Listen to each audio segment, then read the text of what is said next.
In an example I came across with somebody where the council want to do, I don't know what the correct word is, but I call it repossess. But basically the guy has a small farm, and the local council said they need, I don't know if you know what gypsies are and stuff, I don't know what the equivalent in America is. You know, people that move around, they live in kind of nomadic existence, Romany gypsies. And basically the council said that part of their plan and strategy was to get 3 sites across the county that these people could go to, and they identified his land as a possible site. And I thought, well, hang on, looking back at that and what you do, then does the state, can they repossess his property? Because it's his property. So who has any, nobody else has any rights over that. Is it the same for that then? Are you talking about like migrant workers or like gypsies who just come and do the picking of the fruit and then move on? No. They basically move. They move around and they annoy the council because they move on to nice areas or public areas. And what they want to do is, for a strategy as part of their framework, is that they pick 3 sites. So when these people move around, they can only go to these so-called licensed designated sites. That's right. You guys got something called commons. You folks have something called common ground over there, commons. Yeah, but we don't. Right. But this is not really common land. So I don't know. The council owns it, and they'll turn up in a car park somewhere, and they'll sit there for 2-3 weeks, and then they'll go, and then they'll turn up on somebody's private land for a few weeks until they get letters from the courts and stuff, and then they go. So basically, they're avoiding paying rent, but they just keep moving around, enjoying the view, basically. What are they enjoying? They're enjoying the view? Yeah, well, either way, they generally they move into kind of rural, kind of scenic green areas, and then they just live there for a while, help out and do some work or other probably negative things as well, some good, some bad, and then they move on. So they're always I compare them to like an older nomadic experienced people. Well, they do have that here in the States. The feds, like the federal parks, the federal land. I'm trying to remember when I did that. There were millions of us that did this out in Nevada. When Las Vegas turned into a boom town back in the early 1990s, there just wasn't any hotel rooms. There wasn't enough apartments for us. You know, we went there like locusts, and everybody wanted to help the city boom. So we all stayed out on federal land. And all the park rangers, the federal rangers would come around, and they'd just make sure that you weren't putting up an edifice that was anchored into the ground. They said as long as you can move it from point A, they said as long as you can move it 1 inch every 30 days, you could stay here for the rest of your life. But you have to be able to move it at least 1 inch. That's the law here in this land in the United States. Now, what it is over in England, what you guys call commons and common ground, and everybody has the right to enjoy it, even if it is private property like that. Technically, the land is the queen, is part of the crown. You own everything above the ground, but technically, in England, you can't own ground.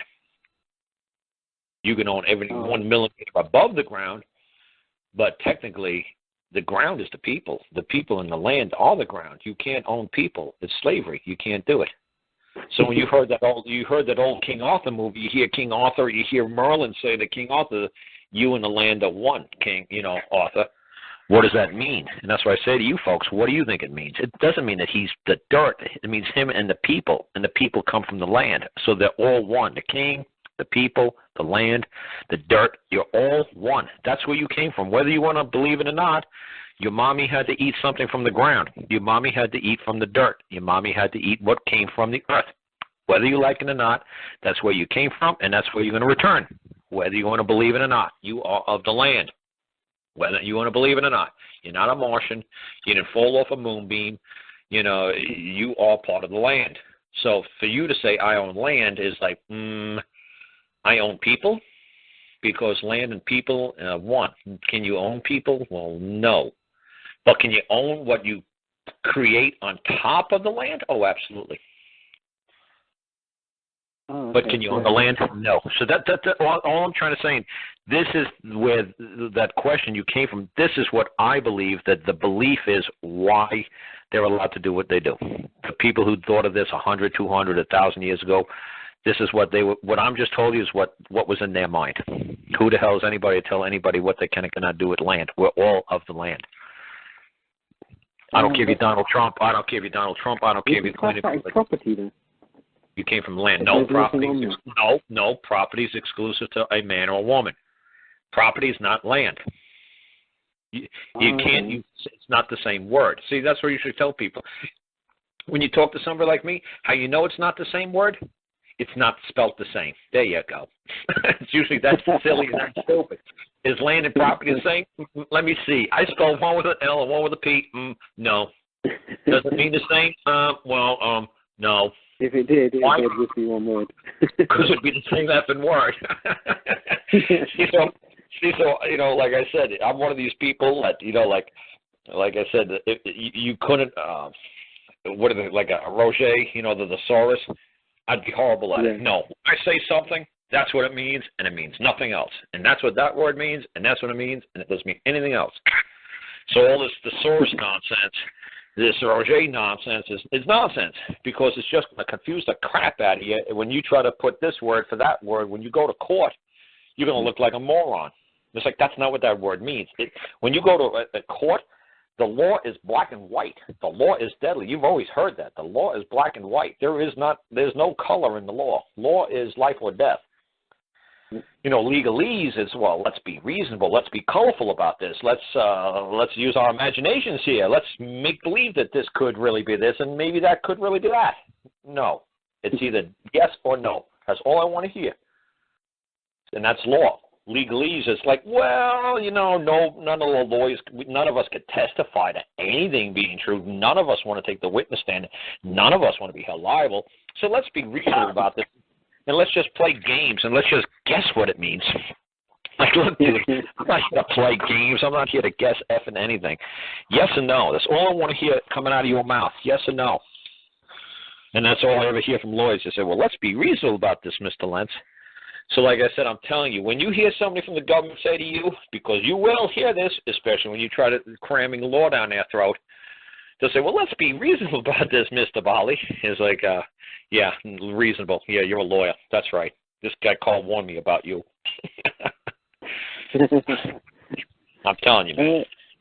So for this friend of, he's a friend of a friend, because he's got land and it's not property, then how can it's not really possible to own land? It's real estate. When somebody orders you that they want that land back, it's this is real like a nonsense conversation. Right. It's not property. It would be like real estate. It would be an edifice. It would be a tangible asset. It would be a possession. It's not property. You can't get sloppy. Let me put it that way. You've been raised that you could be sloppy and get away with it.